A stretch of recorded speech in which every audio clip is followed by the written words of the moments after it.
ನಮಸ್ಕಾರ ವೀಕ್ಷಕರೇ, ಅಮೋಘ ವಾರ್ತೆಗಳಿಗೆ ಸ್ವಾಗತ. ನಾನು ನಂದಿನಿ. ಈಗ ಮುಖ್ಯಾಂಶಗಳು. ಯುದ್ಧಕ್ಕೆ ಹೋದ ಮೇಲೆ ಅದರಿಂದ ತಾರ್ಕಿಕ ಅಂತ್ಯ ಸಿಗಬೇಕು. ಟ್ರಂಪ್ ಹೇಳಿದ ತಕ್ಷಣ ಯುದ್ಧ ನಿಲ್ಲಿಸಿದ್ರೆ ಯುದ್ಧದ ಉದ್ದೇಶ ಈಡೇರುತ್ತಾ? ಇದಕ್ಕೆ ಕೇಂದ್ರ ಸರ್ಕಾರ ಉತ್ತರ ಕೊಡಬೇಕು. ಕಂದಾಯ ಸಚಿವ ಕೃಷ್ಣ ಬೈರೇಗೌಡ ಹೇಳಿಕೆ. ಹಿತ್ತಾಳೆ ಕಿವಿ ಶಿವರಾಮ್ ಅವರಿಂದ ಪಕ್ಷ ಸಂಘಟನೆ ಅಭಿವೃದ್ಧಿ ಹೇಗೆ ನಿರೀಕ್ಷೆ ಸಾಧ್ಯ? ಪಕ್ಷವನ್ನು ಕಟ್ಟಿ ಬೆಳೆಸಬೇಕಾದ ನಾಯಕರೇ ಪಕ್ಷ ಒಡೆಯುವ ಕೆಲಸ ಮಾಡುತ್ತಿರುವುದು ಒಳ್ಳೆಯ ಬೆಳವಣಿಗೆಯಲ್ಲ. ಪುರಸಭೆ ಅಧ್ಯಕ್ಷ AR ಅಶೋಕ್ ಆಕ್ರೋಶ. ಎಲ್ಲರೂ ಒಳ್ಳೆ ಸಂಘದಲ್ಲಿದ್ದು ನೀತಿವಂತರಾಗಿ ಸನ್ಮಾರ್ಗದಲ್ಲಿ ನಡೆಯಬೇಕು. ಅನ್ಯಾಯಕ್ಕೆ ಕೈ ಹಾಕಬಾರದು. ನಗರಸಭೆ ಅಧ್ಯಕ್ಷ ಎಂ ಚಂದ್ರೇಗೌಡ ಹೇಳಿಕೆ. ವಾರ್ತೆಗಳ ವಿವರ.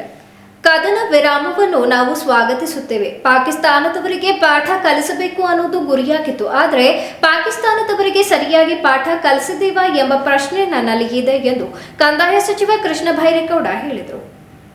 ಆದರೆ ನನಗೆ ಒಂದು ಪ್ರಶ್ನೆ ಅನೇಕರು ನಿನ್ನೆ ಎಲ್ಲ ತಲೆ ಎತ್ತಿದ್ದಾರೆ, ಪ್ರಶ್ನೆ ತಲೆ ಎತ್ತಿದೆ. ಏನು ಅಂದರೆ, ಈಗ ನಾವು ಯುದ್ಧ ಆರಂಭ ಮಾಡೋದಕ್ಕೆ ಮೊದಲು ಎಲ್ಲ ವಿಷಯವನ್ನು ಅವಲೋಕನ ಮಾಡಿ ಯುದ್ಧ ಆರಂಭ ಮಾಡಬೇಕು. ಆರಂಭ ಮಾಡಿದ ಮೇಲೆ ಅವರಿಗೆ ಪಾಠ ಕಲಿಸಲೇಬೇಕು ಅನ್ನೋದು ನಮ್ಮ ಗುರಿಯಾಗಿತ್ತು. ಆದರೆ ಈಗ ಅವ್ರಿಗೆ ನಿಜವಾಗಿ ನಾವು ಪಾಠ ಕಲಿಸಿದ್ದೀವಿಯಾ ಅನ್ನೋ ಒಂದು ಪ್ರಶ್ನೆ ನನ್ನ ಮನಸ್ಸಿನಲ್ಲಂತೂ ಬರ್ತಾ ಇದೆ. ಯಾಕಂದರೆ ಅವ್ರು ಹೇಳೋದು ನೋಡಿದರೆ ನಾವು ಭಾರತಕ್ಕೆ ಸರಿಯಾಗಿ ಪಾಠ ಕಲಿಸಿದ್ದೀವಿ ಅಂತ ಅವ್ರು ಹೇಳ್ಕೊಳ್ತಾರೆ, ನಾವು ನಮ್ಮದು ಹೇಳ್ಕೊಳ್ತೇವೆ.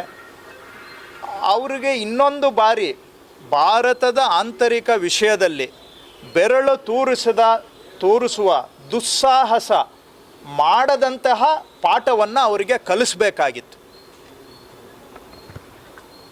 ನೀವು ಹಾಗಂದರೆ ಏನು ಅಂತ ಕೇಳ್ಬೋದು. ಒಂದು ಉದಾಹರಣೆ ಇದೆ ಈ ದೇಶದ ಇತಿಹಾಸದಲ್ಲಿ. 71ನೇ ಇಸ್ವಿಯಲ್ಲಿ ಇಂದಿರಾ ಗಾಂಧಿಯವರು ಪ್ರಧಾನಮಂತ್ರಿ ಇದ್ದಾಗ ಇದೇ ರೀತಿ ಪಾಕಿಸ್ತಾನದವರು ನಿರಂತರವಾಗಿ ನಮಗೆ ತೊಂದರೆ ಕೊಡುವಂಥ ಸಂದರ್ಭದಲ್ಲಿ ಇಂದಿರಾ ಗಾಂಧಿಯವರು ಪಾಕಿಸ್ತಾನದ ಮೇಲೆ ಯುದ್ಧ ಮಾಡಿದ್ದಷ್ಟೇ ಅಲ್ಲ, ಪಾಕಿಸ್ತಾನವನ್ನು 2 ಭಾಗವಾಗಿ ವಿಭಜನೆ ಮಾಡಿ 71,000 ಜನ ಪಾಕಿಸ್ತಾನ ಸೋಲ್ಜರ್ಸು ಸರೆಂಡರ್ ಮಾಡಿ ನಾವು ಸೋತಿದ್ದೇವೆ ಅಂತ ಒಪ್ಪಿಕೊಂಡು ಆ ಮಟ್ಟಕ್ಕೆ ಇಂದಿರಾ ಗಾಂಧಿಯವರು ಯುದ್ಧ ಮಾಡಿದರು. ಸೊ ನಾವು ಯುದ್ಧಕ್ಕೆ ಹೋದ್ಮೇಲೆ ಒಂದು ತಾರ್ಕಿಕ ಅಂತ್ಯ ಸಿಗಬೇಕು. ಅದನ್ನೆಲ್ಲ ಲೆಕ್ಕ ಹಾಕಿ ಯುದ್ಧಕ್ಕೆ ಹೋಗಬೇಕು. ಈಗ ಅಮೇರಿಕಾದವ್ರು ಹೇಳಿದರು ಅಂಥೇಳಿ ಕೂಡಲೇ ನಾವು ಹಿಂತೆಗೆದು ಬಿಟ್ಟರೆ ನಮ್ಮ ಯಾವ ಉದ್ದೇಶದಿಂದ ನಾವು ಈ ಕದನವನ್ನು ಆರಂಭ ಮಾಡಿದ್ವಿ ಆ ಉದ್ದೇಶ ಈಡೇರಿದೆಯಾ ಅನ್ನುವಂಥದ್ದು ಒಂದು ಪ್ರಶ್ನೆ ನಮ್ಮ ಮನಸ್ಸಿನಲ್ಲಿ ಉದ್ಭವ ಆಗುತ್ತೆ. ಇದಕ್ಕೆ ಕೇಂದ್ರ ಸರ್ಕಾರದವರು ಉತ್ತರ ಕೊಡಬೇಕು. ಎರಡನೇದು, ನಾವು ಯಾವಾಗಲೂ ಕೂಡ ಕಾಶ್ಮೀರ ನಮ್ಮ ಆಂತರಿಕ ವಿಷಯ ಅಂತ ನಾವು ಇವತ್ತಲ್ಲ, 84ನೇ ಇಸ್ವಿಯಲ್ಲಿ ಆವಾಗ ನಾವು ಶಿಮ್ಲಾ ಒಪ್ಪಂದ ಮಾಡಿಕೊಂಡಾಗಿಂದ ಕಾಶ್ಮೀರ ನಮ್ಮ ಆಂತರಿಕ ವಿಷಯ. ಇದಕ್ಕೆ ಪಾಕಿಸ್ತಾನವೂ ಕೂಡ ಒಪ್ಕೊಂಡಿದೆ, ಹೌದು Kashmir is N internal affair of India ಅಂತ. ಆದರೆ ಇವತ್ತು ಅಮೇರಿಕಾ ಮಧ್ಯವಸ್ಥಿಕೆ ವಹಿಸುವಂಥದ್ದು ಕಾಶ್ಮೀರ ವಿಷಯದಲ್ಲಿ ನಾವು ಮಧ್ಯವಸ್ಥಿಕೆ ವಹಿಸ್ತೀವಿ ಅಂತ ಹೇಳಿದ ಮೇಲೆ ಹಾಗಾದರೆ ನಾವು ಇಷ್ಟು ದಿನ ನಾವು ತೆಗೆದುಕೊಂಡಿದ್ದಂಥ ನಿಲುವು ಏನಾಯಿತು ಅಲ್ಲಿಗೆ? ಈಗ ಕಾಶ್ಮೀರ ಭಾರತದ ಆಂತರಿಕ ವಿಷಯನಾ ಅಥವಾ ಅಂತಾರಾಷ್ಟ್ರೀಯ ವಿಷಯನಾ? ಈಗ ನಾವೇ ಎಲ್ಲೋ ಒಂದು ಕಡೆ ಇದನ್ನು ಅಂತಾರಾಷ್ಟ್ರೀಕರಣ ಮಾಡ್ತಾ ಇದ್ದೇವೆಯಾ, ಇಂಟರ್ನ್ಯಾಷನಲೈಸ್ ಮಾಡ್ತಾ ಇದ್ದೇವೆಯಾ? ಇಂಟರ್ನ್ಯಾಷನಲೈಸ್ ಮಾಡೋದ್ರ ಮುಖಾಂತರ ಕಾಶ್ಮೀರದ ಬಗ್ಗೆ ಮತ್ತೆ ಪ್ರಶ್ನೆಗಳು ಎಲ್ಲಿ ಬೇಕಾದರೂ ಚರ್ಚೆ ಆಗ್ಬೋದು, ಯಾರು ಬೇಕಾದರೂ ಮಾತಾಡ್ಬೋದು, ಅವರೆಲ್ಲ ನಮಗೆ ಉಪದೇಶ ಕೊಡ್ಬೋದು ಅನ್ನುವಂಥದ್ದು. ಆದರೆ ಇದರಿಂದ ನಮಗೆ ನಷ್ಟನೇ ಅಂತ ನನಗನ್ಸುತ್ತೆ. ಸೊ ಹಾಗಾಗಿ ಈ ಕದನ ಆರಂಭ ಮಾಡುವಾಗ ಶಾಶ್ವತವಾದಂತಹ ಒಂದು ಪಾಠ ಪಾಕಿಸ್ತಾನಕ್ಕೆ ಕಲಿಸಲೇಬೇಕು ಅನ್ನೋ ಒಂದು ಸಂಕಲ್ಪದಿಂದ ನಾವು ಯುದ್ಧ ಆರಂಭ ಮಾಡಿದ್ದೇವೆ. ಈಗ ಕದನ ವಿರಾಮ ಮಾಡುವಾಗ ಆ ಗುರಿ ಈಡೇರಿದೆಯಾ ಅನ್ನುವಂಥ ಪ್ರಶ್ನೆಗೆ ಕೇಂದ್ರ ಸರ್ಕಾರ ಉತ್ತರ ಕೊಡಬೇಕು ಅಂತ ನನಗನ್ಸುತ್ತೆ. ಹಿತ್ತಾಳೆ ಕಿವಿ ಶಿವರಾಮ್ ಅವರಿಂದ ಪಕ್ಷ ಸಂಘಟನೆ ಅಭಿವೃದ್ಧಿ ಹೇಗೆ ನಿರೀಕ್ಷೆ ಸಾಧ್ಯ? ಪಕ್ಷ ಕಟ್ಟಿ ಬೆಳೆಸಬೇಕಾದ ನಾಯಕರೇ ಪಕ್ಷ ಒಡೆಯುವ ಕೆಲಸ ಮಾಡುತ್ತಿರುವುದು ಇದು ಒಳ್ಳೆಯ ಬೆಳವಣಿಗೆಯಲ್ಲ. ಪುರಸಭೆ ಅಧ್ಯಕ್ಷ AR ಅಶೋಕ್ ಆಕ್ರೋಶ ವ್ಯಕ್ತಪಡಿಸಿದರು. ನಂತರ ಮಾತನಾಡಿದ ಅವರು, ರಾಜಕೀಯದಲ್ಲಿ ಪ್ರವೀಣರೆಂದು ಗುರುತಿಸಿಕೊಂಡಿರುವ ಹಿತ್ತಾಳೆ ಕಿವಿ ಶಿವರಾಮ್ ಅವರು ಈ ಹಿಂದೆ ರುದ್ರೇಶ್ ಗೌಡರ ಫ್ಯಾಮಿಲಿ ಕುತಂತ್ರ ಮಾಡಿ ಸೋಲಿಸಿದ್ದು ಹಾಗೂ ಇವರು ಚುನಾವಣೆಯಲ್ಲಿ ನಿಂತಾಗ ಇವರನ್ನು ಹೇಗೆ ಸೋಲಿಸಿದ್ರು ಅಂತ ಜನತೆಗೆ ಗೊತ್ತಿದ್ದು, ಈಗ ಮತ್ತಷ್ಟು ಪಕ್ಷವನ್ನು ಹದಗೆಡಿಸುತ್ತಿರುವುದು ನೋಡಿದರೆ ಇಂಥವರು ಪಕ್ಷವನ್ನು ವಿನಾಶಕ್ಕೆ ಎಡೆ ಮಾಡಿಕೊಡುವುದರಲ್ಲಿ ಸಂಶಯವಿಲ್ಲ. ಅಧಿಕಾರ ಇರುತ್ತೆ ಹೋಗುತ್ತೆ, ಅದಕ್ಕೆ ನಾನು ತಲೆಕೆಡಿಸಿಕೊಳ್ಳಲ್ಲ ಎಂದು ಹೇಳಿದರು. ಬಹಳ ಚೆನ್ನಾಗಿತ್ತು. 2 ಬಾರಿ ರುದ್ರೇಶ್ ಗೌಡರು ಗೆದ್ದಿರೋದು. ಏನೇ ಇಡೀ ತಾಲೂಕಿನ ಕೊಡುಗೈ ದಾನಿ. ಅವ್ರ ಮನೆಯವ್ರಿಗೆ ಇವರು ಮೋಸ ಮಾಡಿ ಅವರು ಮನೆಯವ್ರಿಗೆ ಏನು ಟಿಕೆಟ್ ಸಿಗದಂಗೆ ಮಾಡಿ ಅವ್ರ ಮನೆಯವ್ರಿಗೆ ಟಿಕೆಟ್ ಸಿಕ್ಕಿದ ನಂತರ ಸೋಲನ್ನು ಅನುಭವಿಸೋಕ್ಕೆ ಪ್ರತಿಯೊಂದು ಬೇರೆ ಪಕ್ಷದವ್ರ ಜೊತೆ ಇದೇ ಶಿವರಾಮಣ್ಣವರು ಜಾಯಿನ್ ಆಗಿ ಹಣ ಇಸ್ಕೊಂಡು ಅವ್ರಿಗೆ ಓಟ್ ಹಾಕಬೇಡಿ ಅಂತ ಇಡೀ ಇದರಲ್ಲೆಲ್ಲ ಸುತ್ತಾಡ್ಕೊಂಡು ತಾಲೂಕಲ್ಲಿ ಪಾಪ ಹೆಣ್ಮಗಳನ್ನ ಸೋಲ್ಸಿದ್ರು. ಆ ಹೆಣ್ಮಗಳು ಸೋಲ್ಸಿದ್ಕೆ ಅವ್ರಿಗೆ ಶಾಪ ಆಯ್ತು. ಹೆಣ್ಮಗಳದು ಏನೋ ಕೀರ್ತನಕ್ಕ ರುದ್ರೇಶ್ ಗೌಡ್ರು ಮಿಸ್ ಶಾಪ ಅವ್ರಿಗೆ ತಟ್ತು. ಯಾರಿಗೆ? ಶಿವರಾಮಣ್ಣಂಗೆ. ಶಿವರಾಮಣ್ಣವ್ರಿಗೆ ಸುಮಾರು 80 ವರ್ಷ. ಇಂಥ ಬುದ್ಧಿನ ಕಲಿಬೇಡಿ ನೀವು ಹಿರಿಯರು. ನೀವುಗಳು ಆಶೀರ್ವಾದ ಮಾಡಬೇಕು, ಎಲ್ಲರಿಗೂ ಒಳ್ಳೇದಾಗ್ಲಪ್ಪ ಅಂತ ಕರೆದು ಕೂರಿಸಿ ತೀರ್ಮಾನ ಮಾಡಬೇಕು. ಹಿರಿಯರು ಯಾವತ್ತೂ ಹಠ ಮಾಡಬಾರ್ದು, ಹತ್ತಿಸ್ಕೊಡ್ಬಾರ್ದು, ಕೊಲೆ ಪ್ರಯತ್ನ ಮಾಡು ಅಂತ ಹೇಳ್ಬಾರ್ದು, ತಲೆ ಕೊಡಬಾ ಅಂತ ಹೇಳ್ಬಾರ್ದು, ಅಡ್ಮಿಟ್ ಮಾಡು ಅಂತ ಹೇಳ್ಬಾರ್ದು. ಅವತ್ತಿನ ದಿನ ಏನಾದರೂ ಹೆಚ್ಚು ಕಡಿಮೆ ಆಗಿದ್ರೆ ನಮ್ಮ ಹತ್ರ 2 ವರ್ಷದ ಮಕ್ಕಳಿಂದ ಹಿಡಿದು ನಮ್ಮ ಏನು ಸದಸ್ಯರು ಮಕ್ಕಳುಗಳು, ಅಕ್ಕ ತಂಗಿಯರು, ನೆಂಟ್ರಿಸ್ಟ್ರು, ಗಂಡದಿರು ಎಲ್ಲರೂ ಸುಮಾರು 30 ಜನ ಇದ್ದೀವಿ ನಾವು. ಅವತ್ತೆಲ್ಲರೂ ಹೆಚ್ಚು ಕಡಿಮೆ ಆಗಿದ್ರೆ ನಾವೇನು ಮಾಡಬೇಕಿತ್ತು? ಶಿವರಾಮಣ್ಣವ್ರ ಆರ್ಡರ್ ಅಂತೆ ಅವ್ರನ್ನೆಲ್ಲ ಹೊಡೆದು ಅಡ್ಮಿಟ್ ಮಾಡಿ ಸಭೆಗೆ ಬರ್ದಂಗೆ ಮಾಡಿ ಅಂತೇಳಿ. ಇದನ್ನ ತಮ್ಮ 80 ವರ್ಷಕ್ಕೆ ಕಲ್ತಿರೋಂಥ ಬುದ್ಧಿ. ಅದಕ್ಕೆ ಅಲ್ವಾ ತಾವು 20 ವರ್ಷದಿಂದ ಸೋತಿರೋದು. ಇಂಥ ಬುದ್ಧಿ ಇಟ್ಕೊಳ್ಳೋದಕ್ಕೆ ತಾನೇ ತಾವು ನಿಮ್ಗೆ ಸೋಲು ಅನುಭವಿಸಿ ಆಗಿರೋದು. ಈ ವಯಸ್ಸಲ್ಲೂ ಇಂಥ ಬುದ್ಧಿ ಬೇಕಾ? ಇನ್ನೊಬ್ರನ್ನ ಸಾಯಿಸೋದು, ಇನ್ನೊಬ್ರನ್ನ ಹಗರಣ ಮಾಡೋ ಅಂಥದ್ದು. ನಮಗೆ ಶಕ್ತಿ ಇಲ್ವಾ? ಕೂರಿಸ್ಬಿಟ್ಟು ಮಾತಾಡೋ ಅಂಥ ಶಕ್ತಿ ದೇವ್ರು ಕೊಟ್ಟಿಲ್ವಾ ನಿಮಗೆ? ನೀವೊಬ್ರು ಸಚಿವರಾಗಿ ಇದನ್ನ ಮಾಡ್ಬೇಕಾ? ಇದನ್ನ ನಮ್ಮನ್ನು ಕೊಲೆ ಮಾಡಕ್ಕ ನೀವು ಹಾಸನಿಂದ ಗಣಸಿಯಿಂದ ಬೇಲೂರಿಗೆ ಬಂದಿರೋದು? ನಾನೇನು ಕೂತ್ಕೊಂಡ್ಬಿಟ್ಟು ಇಲ್ಲಿ ಕರ್ಕೊಂಡು ದುಡ್ಡು ಕಾಸು ಮಾಡ್ಕೊಂಡು ಹೋಗಕ್ಕೆ ಬಂದಿದ್ದೀನಿ ಸ್ವಾಮಿ. ನಾನು ಬೆಳಗ್ಗೆ 6 ಗಂಟೆಯಿಂದ ರಾತ್ರಿ 12 ಗಂಟೆವರೆಗೂ ಯಾರು ಹೇಳಿ ಗೊಚ್ಚೆ ಹೇಳು ಬಾಚ್ಕೊಂಡು ಅವ್ರ ಜೊತೆ ನಿಂತ್ಕೊಂಡು ನಾನು ಜೊತೆ ನಿಂತ್ಕೊಂಡು ಕೆಲಸ ಮಾಡ್ಕೊಂಡು ಹೋಗ್ತಾ ಇದ್ದೀವಿ. ನಿಮಗೆ ಅದನ್ನ ತಡೆಯೋಕ್ಕಾಗ್ತಾ ಇಲ್ವಾ? ಇದೇ ಥರ ಆದರೆ ಮುಂದಿನ ದಿನಗಳಲ್ಲಿ ನೀವಿನ್ನ ಕೆಲವೇ ದಿನ ಸಂಕೇಶ್ವರ ಆಶೀರ್ವಾದದಿಂದ ನೀವು ಬೇಲೂರಿಗೆ ಬರೋಕ್ಕಾಗಲ್ಲ. ಇದೊಂದು ತಿಳ್ಕೊಂಬಿಡಿ. ನಮಗೆ ಎಲ್ಲ ದೇವತೆಗಳ ಒಂದು ಆಶೀರ್ವಾದ ಇರೋ ಹೊತ್ತಿಗೆ ಇವತ್ತು ನಾನು ಬದುಕೊಂಡು ಬಂದಿದ್ದೀನಿ. ಅಧಿಕಾರ ಇರುತ್ತೆ, ಅಧಿಕಾರ ಹೋಗುತ್ತೆ. ದಿನ ಕಳ್ದಂಗೆ ಎಂಥ ಪ್ರಧಾನಮಂತ್ರಿಯವರು ಇಳಿಬೇಕು, ಎಂಥ ಗ್ರಾಮ ಪಂಚಾಯತಿ ಮಂತ್ರಿಯವರು ಸದಸ್ಯರು ಇಳಿಬೇಕು ಅಂತ ನನಗೆ ಮನದಟ್ಟಾಗಿದೆ. ನಾನು ಅಧಿಕಾರದ ಅಂಟ್ಕಂಗೆ ಕೂರ ಅಂತ ಮನುಷ್ಯ ಅಲ್ಲ. ಏನು ಒಂದಿಷ್ಟು ಕೆಲಸಗಳನ್ನು ಮಾಡಬೇಕು ಅಂತ ಆಸೆ ಇಟ್ಕೊಂಡಿದ್ದೀನಿ. ಕೆಲಸ ಮುಗಿದ ಮೇಲೆ ನಾನು 1 ವರ್ಷ ಅಂತ ಹೇಳಿರ್ಬೋದು. ಏನು ಸಿಟ್ಟಲ್ಲಿ ನನಗೆ ಖುಷಿ ಆಯಿತು. ಸದಸ್ಯರೆಲ್ಲ ಹೇಳಿ ಕೂರಿಸಿದ್ರೆ ನಾವು ಮುಂದಿನ ಅಧ್ಯಕ್ಷರನ್ನ ನಾನೇ ಮಾಡೋದು. ಶಿವರಾಮಣ್ಣವ್ರು ಮಾಡೋಕ್ಕೆ ಸಾಧ್ಯನೇ ಇಲ್ಲ. ನಮ್ಮ ಕಡೆಯಲ್ಲೇ ಮಾಡ್ತೀವಿ. ನಮಗೆ ಒಂದು ಆಸೆ ಇದೆ, ಅಕ್ರಮವನ್ನು ಮಾಡಬೇಕು ಅನ್ನೋದು ಒಂದು ಆಸೆ ಇದೆ. ಈಗಲೂ ಅವ್ರು ನಮ್ಮ ವಿರುದ್ಧ ಬಂದರು, ಯಾರಲ್ಲಿ ಅಡ್ಡ ಹಾಕೊಂಡ್ರು, ಏನೇನೋ ಮಾಡಿದ್ರು. ಆದರೂ ನಾವು ಮನಸ್ಸಲ್ಲಿ ಇಟ್ಕೊಂಡಿಲ್ಲ. ಏನೋ ಪಾಪ ಮನುಷ್ಯ ಹೇಳಿಕೆ ಮಾತು ಕಟ್ಕೊಂಡು ಬಂದಿದೆ. ಅದೊಂಥರ. ಈ ಸಂದರ್ಭದಲ್ಲಿ ಪುರಸಭೆ ಸದಸ್ಯ ಅಕ್ರಮ್, ಜಗದೀಶ್, ಶೈಲೇಶ್, ಪ್ರಭಾಕರ್, ಕರವೇ ಅಧ್ಯಕ್ಷ ಚಂದ್ರಶೇಖರ್ ಇನ್ನು ಮುಂತಾದವರು ಹಾಜರಿದ್ದರು. ಎಲ್ಲರೂ ಒಳ್ಳೆಯ ಸಂಘದಲ್ಲಿ ಇರಬೇಕು, ನೀತಿವಂತರಾಗಿರಬೇಕು, ಅನ್ಯಾಯಕ್ಕೆ ಕೈ ಹಾಕಬಾರದು, ಸನ್ಮಾರ್ಗದಲ್ಲಿ ನಡೆಯಬೇಕೆಂದು ಭಗವಾನ್ ಬುದ್ಧ ಹೇಳಿದ್ದರು. ಆದರೆ ನಾವು ಪೂರಕವಾಗಿ ನಡೆಯುತ್ತಿಲ್ಲ, ಮಾರಕವಾಗಿ ನಡೆಯುತ್ತಿದ್ದೇವೆ ಎಂದು ನಗರಸಭೆ ಅಧ್ಯಕ್ಷ ಎಂ ಚಂದ್ರೇಗೌಡ ಹೇಳಿದರು. ನಗರದ ಹಾಸನಾಂಬ ಕಲಾಕ್ಷೇತ್ರದಲ್ಲಿ ಜಿಲ್ಲಾಡಳಿತ ಮತ್ತು ಕನ್ನಡ ಮತ್ತು ಸಂಸ್ಕೃತಿ ಇಲಾಖೆ ವತಿಯಿಂದ ಹಮ್ಮಿಕೊಳ್ಳಲಾಗಿದ್ದ ಭಗವಾನ್ ಬುದ್ಧ ಜಯಂತಿ ಕಾರ್ಯಕ್ರಮ ಉದ್ಘಾಟಿಸಿ ಮಾತನಾಡಿದ ಅವರು, ಬುದ್ಧ ಅವರು ಸಮಾಜಕ್ಕಾಗಿ ಸಲ್ಲಿಸಿದ ಸೇವೆ ಅವಿಸ್ಮರಣೀಯವಾಗಿದ್ದು, ಸುಮಾರು 6ನೇ ಶತಮಾನ 2000 ವರ್ಷಗಳ ಹಿಂದೆ ವಾಸವಾಗಿದ್ದು, ಅಂದು ಅವರು ಆಡಿದ ಮಾತುಗಳು ಪ್ರಸ್ತುತವೂ ಕೂಡ ಶಾಶ್ವತವಾಗಿದ್ದು, ಬುದ್ಧ ಅವರು ಯಾವತ್ತೂ ದೈವದ ಬಗ್ಗೆ, ಆತ್ಮದ ಬಗ್ಗೆ ಚರ್ಚೆ ಮಾಡಲಿಲ್ಲ. ಅವರು ಚರ್ಚೆ ಮಾಡಿರುವುದು ಪ್ರಸ್ತುತದ ಬಗ್ಗೆ ಮಾತ್ರ. ಭೂತಕಾಲದ ಬಗ್ಗೆ ಏನೂ ಹೇಳಲಿಲ್ಲ, ಭವಿಷ್ಯ ಕಾಲದ ಬಗ್ಗೆ ಚಿಂತನೆ ನಡೆಸಲಿಲ್ಲ. ಅವರ ವಿಚಾರ ಇರುವುದು ಕೇವಲ ವರ್ತಮಾನ ಕಾಲಕ್ಕೆ. ಈತ ಮಹಾನ್ ಮೇಧಾವಿ. ಈ ಜಗತ್ತಿನಲ್ಲಿ ಎಲ್ಲರೂ ದುಃಖದಲ್ಲೇ ಇರುತ್ತಾರೆ. ಆಸೆಯೇ ದುಃಖಕ್ಕೆ ಮೂಲ ಕಾರಣ. ದುಃಖ ತ್ಯಜಿಸಿ ಹೇಗೆ ಹೊರಬರುವುದು, ಅದಕ್ಕೆ ಮಾರ್ಗಗಳು ಯಾವುದು ಎಂದರೆ ಅಷ್ಟ ಮಾರ್ಗಗಳನ್ನು ಕಂಡುಹಿಡಿದಿದ್ದಾರೆ. ಸರಿಯಾದ ಕ್ರಿಯೆ, ಸರಿಯಾದ ಆಲೋಚನೆ, ಸರಿಯಾದ ದೃಷ್ಟಿ, ಸವಿಸ್ತಾರವಾದ ಚಿಂತನೆ, ಏಕಾಗ್ರತೆ, ಸರಿಯಾದ ಜೀವನ ಉಪಾಯ, ಇಂತಹ ಅಷ್ಟ ಮಾರ್ಗಗಳನ್ನು ಹಾಕಿಕೊಟ್ಟಿದ್ದಾರೆ. ಇಂತಹ ಮಾರ್ಗಗಳನ್ನು ನಾವು ಅನುಸರಿಸಿಕೊಂಡು ಕೇಳಿಕೊಂಡು ಸಮಾಧಾನದಿಂದ ಹೋಗಬೇಕು. ಇದನ್ನ ಇವತ್ತು ಒಂದು ದಿನ ಮಾತ್ರ ಕೇಳಿಕೊಂಡು ಹೋದರೆ ಸಾಧ್ಯವಾಗುವುದಿಲ್ಲ. ಇದನ್ನ ನಮ್ಮ ಮಕ್ಕಳಲ್ಲಿ, ನಮ್ಮ ಮನೆಗಳಲ್ಲಿ ಮಾತನಾಡಿ ಶಾಂತಿ ಸಂಯಮದಿಂದ ಜೀವನ ನಡೆಸುವಂತೆ ಮಾಡಬೇಕು ಎಂದು ಸಲಹೆ ನೀಡಿದರು. ಅವರ ಸಲ್ಲಿಸಿದ ಸೇವೆ ಅವಿಸ್ಮರಣೀಯ. ಇವರು ಈ ವಾಸವಾಗಿದ್ದು ಸುಮಾರು 6ನೇ ಶತಮಾನದಲ್ಲಿ, ಅಂದರೆ 2000 ವರ್ಷಗಳ ಹಿಂದೆ. ಆದರೆ ಅವರು ಆಡಿದ ಮಾತುಗಳು, ಅವರು ಕೊಟ್ಟ ಕೊಡುಗೆ ಇಂದಿಗೂ ಕೂಡ ಎಷ್ಟು ಅವಿಸ್ಮರಣೀಯ, ಈಗ ಅದು ಎಷ್ಟು ಪ್ರಸ್ತುತ ಅನ್ನೋದನ್ನು ನಾವು ಯೋಚನೆ ಮಾಡಿ ಆ ನಿಟ್ಟಿನಲ್ಲಿ ಬದುಕನ್ನು ಸಾಗಿಸಬೇಕಾಗಿದೆ. ಈ ಸತ್ಯದ ಅನ್ವೇಷಣೆಗೆ ಹೊರಟ ಸಿದ್ಧಾರ್ಥನಿಗೆ ಜ್ಞಾನೋದಯವಾಗಿದ್ದು ಸುಮಾರು 12 ವರ್ಷಗಳ ನಂತರ ಅಂತ ಕೇಳಲ್ಪಟ್ಟಿದ್ದೀನಿ. ಆ ಬುದ್ಧ ಅಷ್ಟೆಲ್ಲ ಜ್ಞಾನೋದಯ ಆದ ನಂತರ ಅವರು ಯಾವತ್ತೂ ದೈವದ ಬಗ್ಗೆ ಮಾತಾಡಲಿಲ್ಲ. ಗಮನಿಸಿ, ದೇವರ ಬಗ್ಗೆ ಆತ ಚರ್ಚೆ ಮಾಡಲಿಲ್ಲ, ಆತ್ಮದ ಬಗ್ಗೆ ಚರ್ಚೆ ಮಾಡಲಿಲ್ಲ. ಅವರ ಚರ್ಚೆ ಮಾಡಿದ್ದು ಪ್ರಸ್ತುತ ಜೀವನದ ಬಗ್ಗೆ. ಅವರು ಭೂತಕಾಲದ ಬಗ್ಗೆ ಮಾತನಾಡಲಿಲ್ಲ, ಭವಿಷ್ಯತ್ ಕಾಲದ ಬಗ್ಗೆ ಚಿಂತನೆ ನಡೆಸಲಿಲ್ಲ. ಅವರ ವಿಷಯ ಇದ್ದಿದ್ದು ಕೇವಲ ವರ್ತಮಾನ ಕಾಲಕ್ಕೆ. ಈಗ ಇವತ್ತು ನಾವೆಲ್ಲ ಇಲ್ಲಿ ಸೇರಿದ್ದೀವಿ, ಏನು ಕಾರ್ಯಕ್ರಮ, ಹೇಗೆ ನಡ್ಕೋಬೇಕು, ಹೇಗೆ ಮಾತಾಡಬೇಕು, ಹೇಗೆ ಈ ಸಭೆಗೆ ಗೌರವ ತರಬೇಕು. ಪ್ರಸ್ತುತ ಜೀವನವೂ ಅಷ್ಟೇ, ನಾವಿರೋವರೆಗೂ ಹೇಗಿರಬೇಕು, ಹೇಗೆ ಬದುಕಬೇಕು ಅನ್ನೋದನ್ನು ತಿಳಿಸಿಕೊಟ್ಟ ಮಹಾನ್ ಮೇಧಾವಿ ಬುದ್ಧನಿಗೆ ಒಂದು ದೊಡ್ಡ ನಮಸ್ಕಾರಗಳು ಅಂತ ಹೇಳಲಿಕ್ಕೆ ಇಚ್ಛೆಪಡ್ತೀನಿ. ಈ ಜಗತ್ತಿನಲ್ಲಿ ಎಲ್ಲ ದುಃಖದಲ್ಲೇ ಇರ್ತಾರೆ. ಯಾಕೆ ದುಃಖದಲ್ಲಿರ್ತಾರೆ? ಬುದ್ಧ ಕಂಡುಹಿಡ್ಕೊಂಡ್ರು, ಆಸೆಯೇ ದುಃಖಕ್ಕೆ ಮೂಲ ಕಾರಣ. ಈ ಆಸೆಯಿಂದನೇ ನಾವು ದುಃಖಕ್ಕೆ ಈಡಾಗ್ತೀವಿ.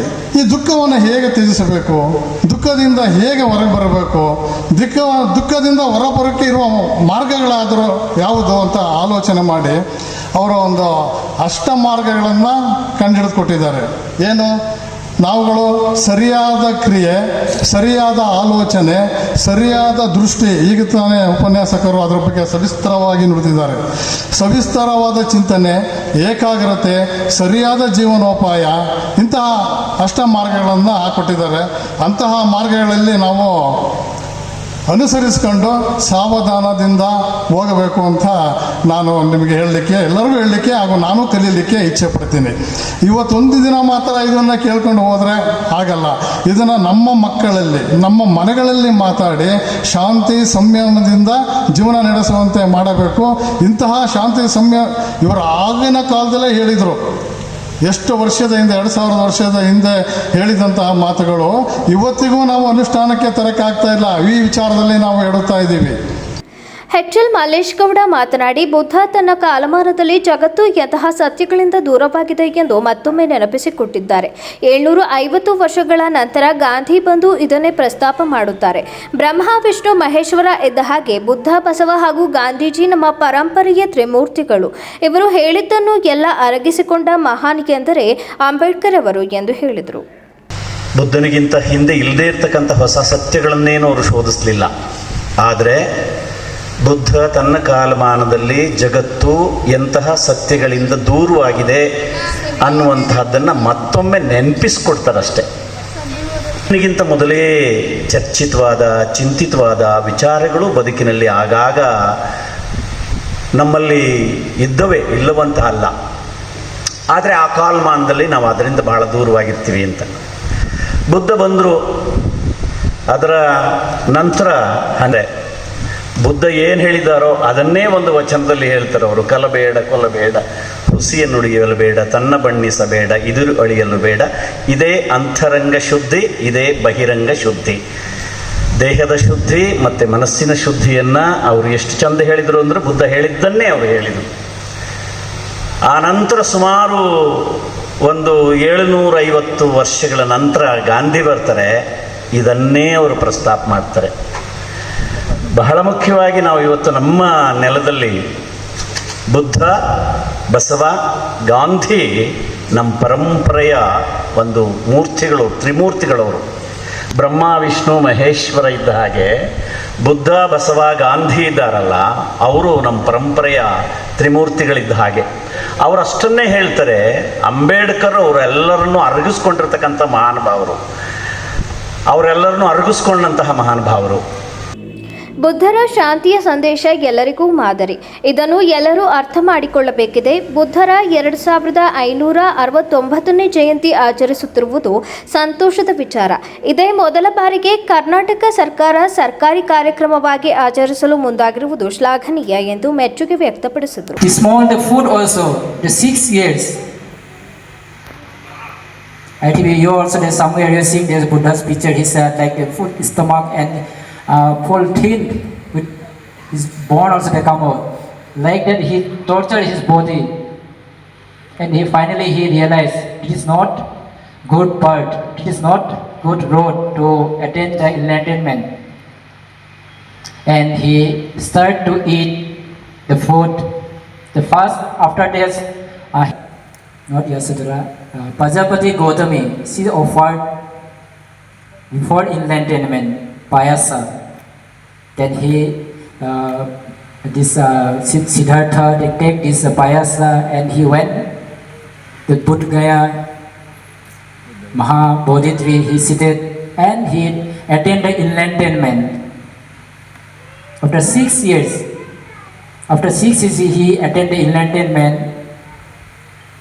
After that enlightenment, he ಕಾರ್ಯಕ್ರಮದಲ್ಲಿ ಅಪರ ಜಿಲ್ಲಾಧಿಕಾರಿ ಕೆಟಿ ಶಾಂತಲಾ, ಡಾಕ್ಟರ್ ಶಿವಕುಮಾರ್, ಜಿಲ್ಲಾ ಪಂಚಾಯತ್ ಉಪನಿರ್ದೇಶಕ ಚಂದ್ರಶೇಖರ್, ಬಸವರಾಜು, ಮಲ್ಲಯ್ಯ, ಬೌದ್ಧ, ಎನ್ಬಿ ವೀರಭದ್ರಯ್ಯ, ಅನಂತಸ್ವಾಮಿ, ತೋಟೆ, ಸಮಾಜ ಕಲ್ಯಾಣ ಇಲಾಖೆ ಉಪನಿರ್ದೇಶಕ ದೂದ್ ಫೀರ್, ಜಿಲ್ಲಾ ಸರ್ಕಾರಿ ನೌಕರರ ಸಂಘದ ಖಜಾಂಚಿ ಕೆಆರ್ ಹೇಮಂತ್, ಕನ್ನಡ ಮತ್ತು ಸಂಸ್ಕೃತಿ ಇಲಾಖೆ ಸಹಾಯಕ ನಿರ್ದೇಶಕ ಡಾಕ್ಟರ್ ಎಚ್ಪಿ ತಾರಾನಾಥ್ ಹಾಜರಿದ್ದರು. ಈಗ ಜಾಹೀರಾತು.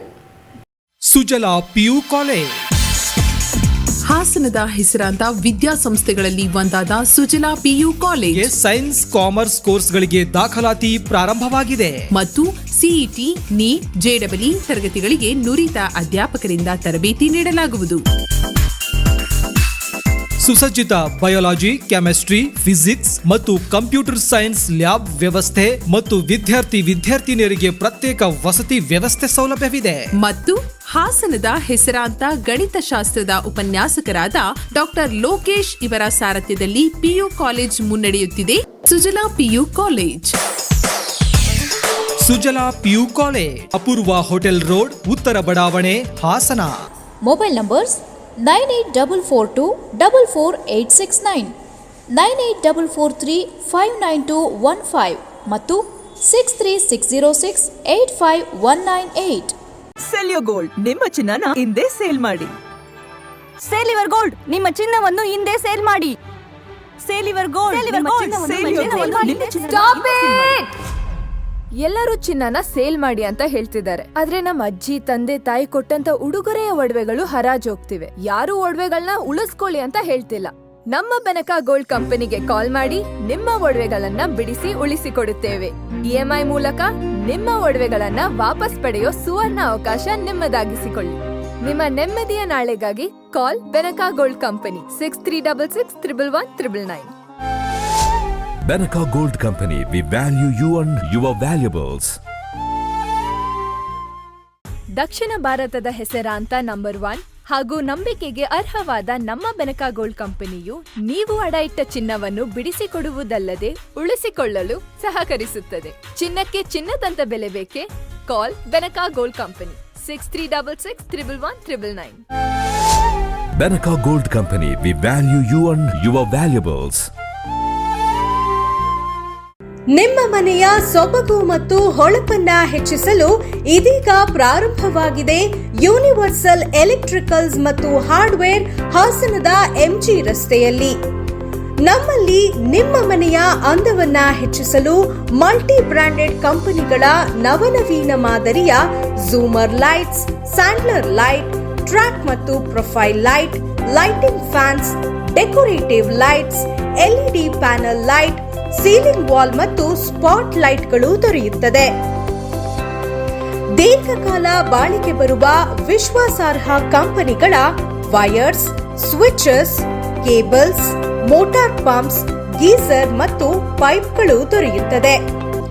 ಫ್ಯಾನ್ಸ್, ಗೀಸರ್, ಎಲೆಕ್ಟ್ರಿಕಲ್ ಮೋಟಾರ್ ಪಂಪ್ಗಳು, underground cable, heavy industrial materials, ಮನೆ ಮತ್ತು ಜಮೀನಿಗೆ ಬೇಕಾಗುವ ಎಲ್ಲ ರೀತಿಯ ಹಾರ್ಡ್ವೇರ್ ವಸ್ತುಗಳು ಮತ್ತು ಪೈಪ್ಗಳು ಹೋಲ್ಸೇಲ್ ಮತ್ತು ರಿಟೇಲ್ ದರದಲ್ಲಿ ಒಂದೇ ಸೂರಿನಡಿ ದೊರೆಯುತ್ತದೆ. ಎಂದೇ ಭೇಟಿ ನೀಡಿ. Universal electricals and hardware, near dental college circle, MG road, Hassan. Contact 8310867875 944-849-2394. Shivanandi tiles, paints and sanitary, ಹಾಸನದ ಅತಿ ದೊಡ್ಡ tiles, paints and sanitary ware shop ನಮ್ಮ ಶಿವನಂದಿ. ನಿಮ್ಮ ಕನಸಿನ ಮನೆಯ ಅಂದವನ್ನ ಹೆಚ್ಚಿಸುವಂತಹ ಎಲ್ಲಾ ವಸ್ತುಗಳು ಒಂದೇ ಸೂರಿನಡಿಯಲ್ಲಿ ಲಭ್ಯವಿದೆ. ಯಾವುದೇ ಕಟ್ಟಡದ ನಿರ್ಮಾಣಕ್ಕೆ ಅಗತ್ಯವಾದ ವಿನೂತನ ಶೈಲಿಯ ಬಗೆ ಬಗೆಯ ಡಿಸೈನ್ಸ್ ಉಳ್ಳ ಟೈಲ್ಸ್ಗಳು, ವಿಟ್ರಿಫೈಡ್ ಟೈಲ್ಸ್ಗಳು, ಸೆರಾಮಿಕ್ ಐಟಮ್ಸ್ಗಳು, ಎಲ್ಲ ಬಗೆಯ ಬ್ರಾಂಡೆಡ್ ಕಂಪನಿಯ ಪೇಂಟ್ಸ್ಗಳು, ಕಿಚನ್ ಮತ್ತು ಬಾತ್ರೂಮ್ಗಳ ಅಂದವನ್ನ ಹೆಚ್ಚಿಸುವಂತಹ ಸ್ಯಾನಿಟರಿ ಐಟಮ್ಸ್ಗಳು, ಮಾಡ್ಯುಲರ್ ಕಿಚನ್ ಆಕ್ಸೆಸರೀಸ್ಗಳು, stone works, bathroom fittings, wooden ಫಿನಿಶಿಂಗ್ಸ್ಗಳು, ಪ್ಲಂಬಿಂಗ್ ಮೆಟೀರಿಯಲ್ಸ್ ಮತ್ತು ಎಲೆಕ್ಟ್ರಿಕಲ್ ಐಟಮ್ಸ್ಗಳ ಲಕ್ಸುರಿಯಸ್ ಕಲೆಕ್ಷನ್ಸ್ ಇದೀಗ ನಮ್ಮ ಹಾಸನದ ನಿಮ್ಮ ಶಿವನಂದಿ ಟೈಲ್ಸ್, ಪೇಂಟ್ಸ್ ಅಂಡ್ ಸ್ಯಾನಿಟರಿಯಲ್ಲಿ ಲಭ್ಯವಿದೆ. ಮಾರ್ಬಿಟೋ ಟೈಲ್ಸ್, ಸರಾ, ಏಷ್ಯನ್ ಪೇಂಟ್ಸ್, ಬರ್ಜೆಟ್ ಪೇಂಟ್ಸ್, ಒರಾಗ್ರಸ್, Hindware Italian collections, Jaguar, Astral pipes, Orient electric ಹೀಗೆ 20ಕ್ಕೂ ಹೆಚ್ಚು ಬ್ರಾಂಡೆಡ್ ಕಂಪನಿಯ superior tiles, paints and sanitary materials ಗಳಿಗಾಗಿ ಎಂದೇ ಭೇಟಿ ನೀಡಿ. Shivanandi tiles, paints and sanitary, HMT ಕಲ್ಯಾಣ ಮಂಟಪದ ಹತ್ತಿರ, ಮೈಸೂರು ರಸ್ತೆ, ಕೆ ಹೊಸಕೊಪ್ಪಲು, ಹಾಸನ. ಕಾಂಟ್ಯಾಕ್ಟ್ 9032251415. ನೋಡಿದಾಗಲೆಲ್ಲ ನವ ಚಿತ್ರವೇ.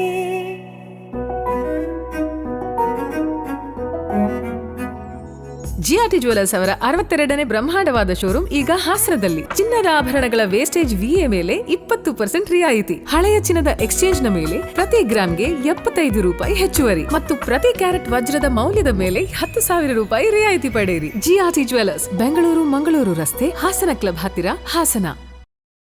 ಗೋಮತಿ ಕಲ್ಯಾಣ ಮಂಟಪ 12 ವಸಂತಗಳನ್ನ ಪೂರೈಸಿ 13ನೇ ವರ್ಷಕ್ಕೆ ಪಾದಾರ್ಪಣೆ ಮಾಡುತ್ತಿರುವ ಗೋಮತಿ ಕಲ್ಯಾಣ ಮಂಟಪವನ್ನ ಹೊಚ್ಚ ಹೊಸ ರೂಪದಲ್ಲಿ ನಿಮ್ಮ ಮುಂದೆ ಪ್ರಸ್ತುತಪಡಿಸುತ್ತಿದ್ದೇವೆ.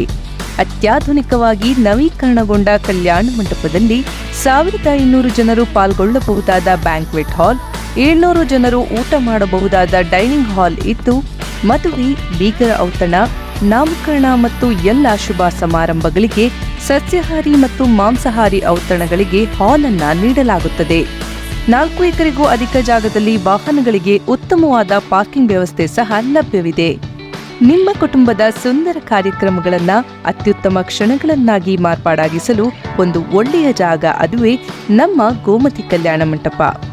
ಗೋಮತಿ ಕಲ್ಯಾಣ ಮಂಟಪ, ಕೋರ್ಟ್ ಹೊಸ ಬಸ್ ನಿಲ್ದಾಣದ ಹತ್ತಿರ, ಚನ್ನಪಟ್ಟಣ ಬಡಾವಣೆ, ಹೊಳೆನರಸೀಪುರ ರಸ್ತೆ, ಹಾಸನ. ಬುಕಿಂಗ್ ಹಾಗೂ ಹೆಚ್ಚಿನ ಮಾಹಿತಿಗಾಗಿ ಸಂಪರ್ಕಿಸಿ 9448427261 8970568666. ಮತ್ತೊಮ್ಮೆ ಅಮೋಘ ವಾರ್ತೆಗಳಿಗೆ ಸ್ವಾಗತ. ಹೊಸ ಬಡಾವಣೆಗಳ ನಾಗರಿಕರು ಅಲ್ಲಿನ ಅಭಿವೃದ್ಧಿಗೆ ಪುರಸಭೆಯೊಂದಿಗೆ ಸಹಕರಿಸಬೇಕು ಎಂದು ಶಾಸಕ ಸಿಎನ್ ಬಾಲಕೃಷ್ಣ ಹೇಳಿದರು. ಪಟ್ಟಣದ ನವೋದಯ ಶಾಲೆ ಹಿಂಭಾಗದ ರಸ್ತೆಯಲ್ಲಿರುವ ತಗ್ಗಿಮ ಬಡಾವಣೆಯವರೆಗೆ 4 ಕಿಲೋಮೀಟರ್ ರಸ್ತೆ ಉದ್ಘಾಟಿಸಿ ಮಾತನಾಡಿದ ಅವರು, ವೆಂಕಟೇಶ್ವರ ಬಡಾವಣೆ ಮತ್ತು ಬಡಾವಣೆಯಲ್ಲಿ 40% ಮನೆಗಳು ನಿರ್ಮಾಣವಾಗಿವೆ. ಇತ್ತೀಚೆಗೆ ಜನಸಂದಣಿ ಹೆಚ್ಚಾಗಿದ್ದು, ಇಲ್ಲಿಗೆ ಹಂತ ಹಂತವಾಗಿ ನಾಗರಿಕ ಸೌಲಭ್ಯಗಳನ್ನು ಒದಗಿಸಲಾಗುವುದು. ಈ ಭಾಗದಲ್ಲಿರುವ ವಿದ್ಯಾರ್ಥಿ ನಿಲಯಗಳಲ್ಲಿ 500 ಮಂದಿ ವಿದ್ಯಾರ್ಥಿನಿಯರಿದ್ದು, ಅವರ ಸಂಚಾರ ಪ್ರಯೋಜನವಾಗಿದೆ. ಪೂರ್ಣ ಪ್ರಮಾಣದಲ್ಲಿ ಮನೆಗಳು ನಿರ್ಮಾಣವಾದ ನಂತರ ಇನ್ನಷ್ಟು ಸೌಲಭ್ಯ ದೊರೆಯುತ್ತವೆ. ಕುಡಿಯುವ ನೀರಿನ ವ್ಯವಸ್ಥೆ ಶೀಘ್ರದಲ್ಲಿಯೇ ಆಗಲಿದೆ. ಮನೆಗಳ ನಡುವೆಯೇ ಇರುವ ಸ್ಮಶಾನವನ್ನು ತೆರವುಗೊಳಿಸಿ ಅಲ್ಲಿ ಉದ್ಯಾನವನ ನಿರ್ಮಾಣ ಮಾಡುವ ಚಿಂತನೆ ಇದೆ. ಇದರಿಂದ ನಾಗರಿಕರಿಗೂ ಅನುಕೂಲವಾಗಲಿದೆ. ಪುರಸಭೆ ತೆರಿಗೆ ಅನುದಾನದಲ್ಲಿ ಪ್ರತಿ ವರ್ಷ ಸುಮಾರು 7 ಕೋಟಿ ರೂಪಾಯಿ ಕಾಮಗಾರಿ ಕೈಗೊಳ್ಳಲಾಗುತ್ತಿದೆ ಎಂದು ಹೇಳಿದರು. ಈ ಒಂದು ಭಾಗದ ರಸ್ತೆ ತುಂಬ ದುಸ್ಥಿತಿಯಲ್ಲಿತ್ತು. ಈ ಸಂದರ್ಭದಲ್ಲಿ ನವೋದಯ ಹಿಂಭಾಗದಿಂದ ತಗ್ಗೆಮ್ಮನ ಬಡಾವಣೆ, ಅದರ ಜೊತೆಯಲ್ಲಿ ಈ ವೆಂಕಟೇಶ್ವರ ಲೇಔಟ್ಗೆ ಮೊದಲಿಂದಲೂ ಕೂಡ ಬೇಡಿಕೆ ಸಲ್ಲಿಸಿದ್ವಿ. ಈ ಒಂದು ಸಂದರ್ಭದಲ್ಲಿ ಇವತ್ತು ಆ ರಸ್ತೆಯನ್ನು ನಿರ್ಮಾಣ ಮಾಡಿ ಈ ದಿವಸ ಅದನ್ನು ಇಲ್ಲಿ ಚಾಲನೆ ನೀಡಿದ್ದೇವೆ. ಇದನ್ನು ಪುರಸಭಾಧ್ಯಕ್ಷರಾದ ಮೋಹನ್ ಅವರು ಇದ್ದಾರೆ. ಅದು 2 ವರ್ಷಗಳಿಂದ ಕೂಡ ಬೇಡಿಕೆ ಸಲ್ಲಿಸಿದೆ. ಏನಾಗುತ್ತೆ, ಇವತ್ತು ಲೇಔಟ್ಗಳಲ್ಲಿ ಪೂರ್ಣ ಪ್ರಮಾಣದಲ್ಲಿ ಮನೆಗಳಾದಂಥ ಸಂದರ್ಭದಲ್ಲಿ ನಾವು ಪೂರ್ಣ ಪ್ರಮಾಣದ ವ್ಯವಸ್ಥೆ ಮಾಡ್ಬೋದು. ಏಕೆಂದರೆ ಈ ಸಂದರ್ಭದಲ್ಲಿ ನಾನು ಇಲ್ಲಿ ಒಂದು ಏನು ನಿಮ್ಮ ಇಲ್ಲಿಯ ಡೆವಲಪ್ಮೆಂಟ್ ಕಮಿಟಿಗೆ ಒಂದು ಕ್ಷೇಮಾಭಿವೃದ್ಧಿ ಸಂಘ ಅಂತ ಏನು ಮಾಡ್ಕೊಂಡಿದ್ದೀರಿ, ಇಲ್ಲಿ ಮನೆಗಳು ಖಾಲಿ ಇರುವ ನಿವೇಶನಗಳು ನಿರ್ಮಾಣ ಆದಂಥ ಸಂದರ್ಭದಲ್ಲಿ ಈ ರಸ್ತೆ ಹಾಳಾಗದ ರೀತಿ ನೋಡ್ಕೊಳ್ಳುವಂಥದ್ದು ಸ್ಥಳೀಯರ ಜವಾಬ್ದಾರಿ. ಮಾಡಿಸ್ಕೊಡೋಂಥದ್ದು ನಮ್ಮದು. ಅದರ ಸ್ಥಳೀಯವಾಗೂ ಕೂಡ ನಿಮ್ಮ ಸಹಕಾರ ವಿಶೇಷವಾಗಿ ಬೇಕಾಗ್ತದೆ. ಆ ನಿಟ್ಟಿನಲ್ಲಿ ಅದಕ್ಕೆ ಗಮನವನ್ನು ಹರಿಸಿ ಆ ಪಾರ್ಕು ಕೂಡ ಹಿಂದೆ ನಾವು ಪೂಜೆ ಸಲ್ಲಿಸಿದ್ದೀವಿ. ಅದನ್ನು CSR ಫಂಡಲ್ಲಿ ಅದನ್ನು ಕೂಡ ಪೂರ್ಣಗೊಳಿಸುವಂಥದ್ದಕ್ಕೆ ಅವಕಾಶವನ್ನು ಮಾಡಿಕೊಡ್ತೀವಿ ಅಂತ ಕೂಡ ಈ ಸಂದರ್ಭದಲ್ಲಿ ವಿಶೇಷವಾಗಿ ಹೇಳಿ, ಈ ಭಾಗದಲ್ಲಿ ನಮ್ಮ 2 ಹಾಸ್ಟೆಲ್ ಸುಮಾರು 450-500 ಜನ ವಿದ್ಯಾರ್ಥಿನಿಯರು ಹಾಸ್ಟೆಲ್ನಲ್ಲಿದ್ದಾರೆ. ಸ್ಥಳೀಯವಾಗೂ ಕೂಡ ಬಹುಶಃ 40% ಎಲ್ಲ ಮನೆಗಳು ಕಂಪ್ಲೀಟ್ ಆಗಿದೆ. ಪ್ರತಿ ವರ್ಷವೂ ಕೂಡ ವಸತಿ ಪ್ರದೇಶ ಹೆಚ್ಚಿನ ಮಟ್ಟದಲ್ಲಿ ಬೆಳೀತಾ ಇರುವಂಥ ಹಿನ್ನೆಲೆ ನವೋದಯ ಹಿಂಭಾಗದ ರಸ್ತೆ ಏನಿದೆ ಇದನ್ನು ತೆಗ್ಗೆಮ್ಮ ಬಡಾವಣೆಗೂ ತನಕ ಕೂಡ ಕಾಂಕ್ರೀಟ್ ರಸ್ತೆ ಇದೆ. ನೀರಾವರಿ ಇಲಾಖೆಯಿಂದ ಈ ಒಂದು ಕಾಮಗಾರಿಯನ್ನು ಮಾಡುವಂಥದ್ದಕ್ಕೆ ಅವಕಾಶವನ್ನು ಕಲ್ಪಿಸಿಕೊಟ್ಟಿದ್ದು. ಒಟ್ಟು 4 ಕಿಲೋಮೀಟರ್ ಇಲ್ಲಿ ಮತ್ತು ಡಿಕಾಳಿನಲ್ಲಿ ರೋಡ್ ಕೂಡ ಆಗಿದೆ. ನಮ್ಮ ಶಿವಸ್ವಾಮಿ ಅವರು ಚೆನ್ನಾಗಿ ಕಾಮಗಾರಿನ ಎಲ್ಲರಿಗೂ ತೃಪ್ತಿಯಾದ ರೀತಿ ಕೆಲಸನ ನಮ್ಮ APMC ಮಾಜಿ ಅಧ್ಯಕ್ಷರು ಮಾಡಿಸ್ಕೊಟ್ಟಿದ್ದಾರೆ. ಅವರು ಧನ್ಯವಾದಗಳನ್ನು ಈ ಸಂದರ್ಭದಲ್ಲಿ ತಿಳಿಸ್ತಾರೆ. ಇವತ್ತು ಅನುದಾನದ ಲಭ್ಯತೆ ಕೊರತೆ ಆದರೂ ಕೂಡ ಇದು 4 ವರ್ಷದಿಂದಲೇ ಇದು ಟೆಂಡರ್ ಆಗಿತ್ತು. ತಾಂತ್ರಿಕ ಕಾರಣದಿಂದ ಇದು ಸ್ವಲ್ಪ ವಿಳಂಬ ಆಗಿತ್ತು. ಅದನ್ನು ಇವತ್ತು ಇಲ್ಲಿ ಮಾಡಿಸ್ಕೊಡುವಂಥ ಕೆಲಸನ ನಿಮ್ಮ ಬೇಡಿಕೆಗೆ ಅನುಗುಣವಾಗಿ ಸಾಕಾರ ಮಾಡುವಂಥ ಕೆಲಸ ಮಾಡಿದ್ದೇವೆ. ಸಾಮಾನ್ಯ ವೆಂಕಟೇಶ್ವರ ಲೇಔಟ್ ಬಂದಾಗೆಲ್ಲ ನಮ್ಮನ್ನು ಸಿಟ್ಟಲ್ಲೇ ನೋಡ್ತಾ ಇದ್ರಿ, ಇದು ಮಾಡಿದ್ರೆ ಇವತ್ತೆಲ್ಲ ಖುಷಿಯಿಂದ ಕೂಡ ಎಲ್ಲಿ ನಮ್ಮ ಸ್ವಾಮಿಯರ ಆ ಕಡೆದೊಂದು ಹೇಳಿದ್ದಾರೆ ಎಲ್ಲ ಆಯ್ತು. ಅದನ್ನು ಕೂಡ ಆಯ್ತು ಅದು ಕೊಡ್ಸೋಣ, ಅದನ್ನು ಮಾಡಿಸ್ತೀವಿ. ಸ್ವಲ್ಪ ನೀವು ಕೂಡ ಸಹಭಾಗಿತ್ವ ಮಾಡ್ಬೇಕಲ್ಲ. ಎಲ್ಲ ಇಲ್ಲಿ ಎಲ್ಲರೂ ಗೌರ್ಮೆಂಟ್ ಮಾಡೋಕ್ಕಲ್ಲ.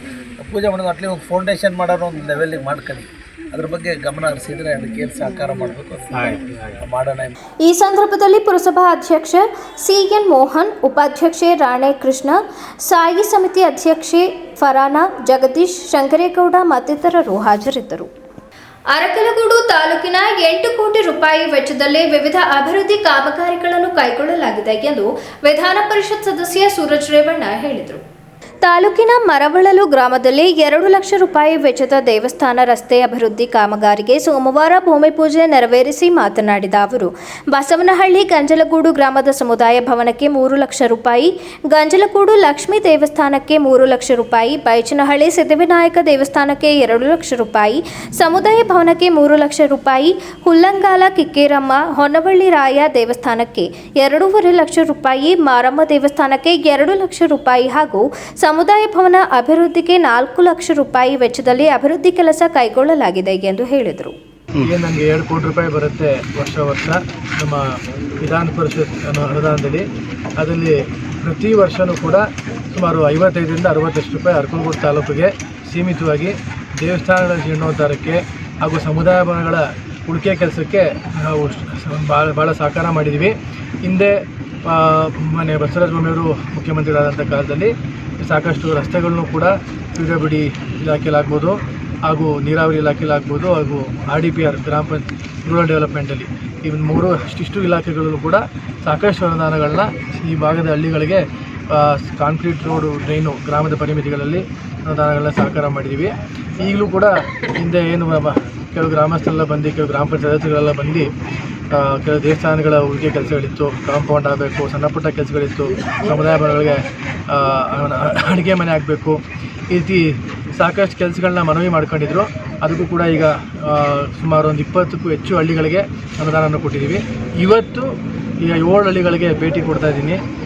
ಗಂಜಲಗೂಡು, ಮರವಳಲು, ಬೈಚ್ನಹಳ್ಳಿ, ಬಸವನಹಳ್ಳಿ ಹಾಗೂ ಉಲ್ಲಂಗಾಲ ಕೊಪ್ಪಲು, ಹೀಗೆ ಸಾಕಷ್ಟು ಹಳ್ಳಿಗಳಿಗೆ ಅನುದಾನ ಕೊಟ್ಟಿದ್ದೀವಿ. ಇವತ್ತು ಬಂದು ಭೇಟಿ ಕೊಡ್ತಾ ಇದ್ದೀವಿ. ಇನ್ನೂ ಹೆಚ್ಚುವರಿ ಸಮಸ್ಯೆಗಳಿದ್ರೆ ಜನದ್ದು ಏನಾದರೂ ಮಾಡೋಣ ಅಂತ ಭರವಸೆ ಕೊಡ್ತಾರೆ. PWDಲಿ ಸುಮಾರು 2 ಕೋಟಿ ರೂಪಾಯಿ ಬರೀ ರಸ್ತೆಗಳ ಅಭಿವೃದ್ಧಿಗೆ ಕೊಟ್ಟಿದ್ದೀವಿ. ಇನ್ನು RDPR ಅಲ್ಲಿ ಸುಮಾರು 55 ಲಕ್ಷ ಕೊಟ್ಟಿದ್ದೀವಿ. ಹಾಗೂ ಇರಿಗೇಷನ್ ನೀರಾವರಿ ಇಲಾಖೆಯಲ್ಲಿ ನೀರಾವರಿ ಇಲಾಖೆಯಲ್ಲಿ ಸುಮಾರು 80-90 ಲಕ್ಷ ರೂಪಾಯಿವರೆಗೂ ಕೊಟ್ಟಿದ್ದೀವಿ. ಇನ್ನು ಮಲೆನಾಡು ಅಭಿವೃದ್ಧಿ ನಿಗಮದಲ್ಲಿ ಈ ಅರಕಲಗೂಡು ತಾಲೂಕು ಮಲೆನಾಡು ಅಭಿವೃದ್ಧಿ ನಿಗಮಕ್ಕೂ ಕೂಡ ಸೇರುತ್ತೆ.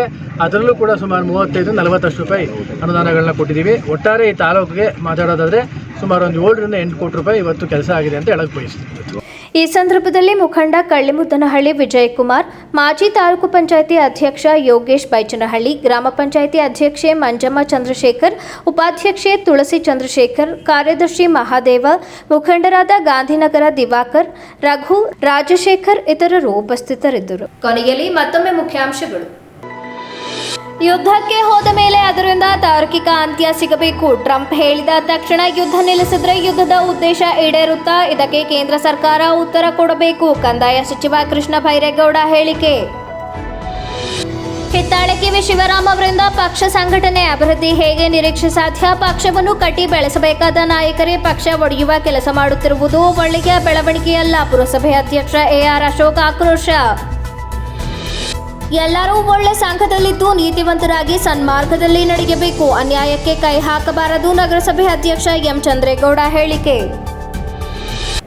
ಮುಂದಿನ ವಾರ್ತಾ ಸಂಚಿಕೆಯಲ್ಲಿ ಮತ್ತೊಮ್ಮೆ ಭೇಟಿಯಾಗೋಣ. ನಮಸ್ಕಾರ.